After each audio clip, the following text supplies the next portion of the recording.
ઘરનો ધંધો હોય ને તો રાતે 2 વાગે ઉઠીને જ કામ કરવું પડે, પણ હું તો રાતે 3 વાગે કામ કરતો હતો અને સવારે 4 વાગે મને સ્વિટ્ઝરલેન્ડની એડ આવતી હતી, બોલો. અને પછી સવારે છે ને મેં ગાજર, ટમેટા અને કાકડી ચરવા લાગ્યો. અને આ બેબી બ્લુ ટી શર્ટ છે ને એ મારું લકી ટી શર્ટ છે. મને દર વખતે નવા ક્લાયન્ટ અપાવે જ. અને પછી મેં છે ને બધા ક્લાયન્ટનું યુદ્ધના ધોરણે કામ ચાલુ કરી દીધું. અને પછી હું નીકળી ગયો અમારા ક્લાયન્ટ કેતનભાઈને મળવા.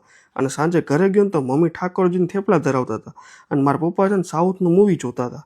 અને આજે તો અમારા ફ્લેટના વોચમેનને સમજાતા હતા કે દારૂ ડ્રગ્સ બંધ કરી દે મારો ભાઈ, ભલે ગુજરાતમાં નથી મળતું એ બીજી વાત છે, અને કામે ચડી જા મારો ભાઈ. પછી હું નીકળી ગયો વોકિંગ કરવા અને આ દાદીમાને ગમે એમ કરીને કોમ્પિટિશન પણ છે ને મેં હરાવી જ દીધા. અને ફૂલ સ્લીવ પોલો ટી શર્ટ છે ને આપણે એક ફોલોવરે ગોતી જ દીધું હો.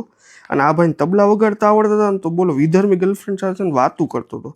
અને પછી અમારા ક્લાયન્ટ તન્મય પટેલને મળી લીધું. અને આ ભાઈને છે ને મસ્તીનું સ્ક્રૂનું કારખાનું છે. અને પછી હું આવી ગયો પિયુષભાઈની દુકાને બેસવા. અને અહીંયા હાલતો હતો ને તો કારખાના પ્રીમિયર લીગનો મેચ હાલતો હતો. અને કારણ કે આજે તો મંગળવાર.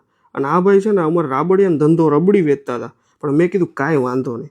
બાલાજી જીમમાં છે ને હું 5 વર્ષ પહેલાં હું ને હિત્યો મારો જે ફ્રેન્ડ છે ને એ જીમ કરતા અને અહીંયા નીચે મંચુરિયન ખાતા. અને મારી મમ્મી કે વજન કેમ નથી ઉતરતો, આમાં ક્યાંથી ઉતરે ભાઈ. અને આ અમારી ક્રેટામાં અહીંયા જગ્યા આપી છે. મને ડાઉટ થતો હતો કોઈ પક્ષી બક્ષી આમાં હલવાઈ તો નહીં જાય ને, પણ ઊંડાઈ વડે કાંઈક તો વિચાર્યું હશે. હાલો આ દાદા છે ને સાયકલિંગ કરીને આવતા રહ્યા અને આપણે એકલા બ્લેન્કેટમાં સૂઈ જાય. અને કોઈ છોકરી ધ્યાનમાં હોય તો કહેજો, જણ મહેનત તો સારી કરે છે. જય શ્રી કૃષ્ણ.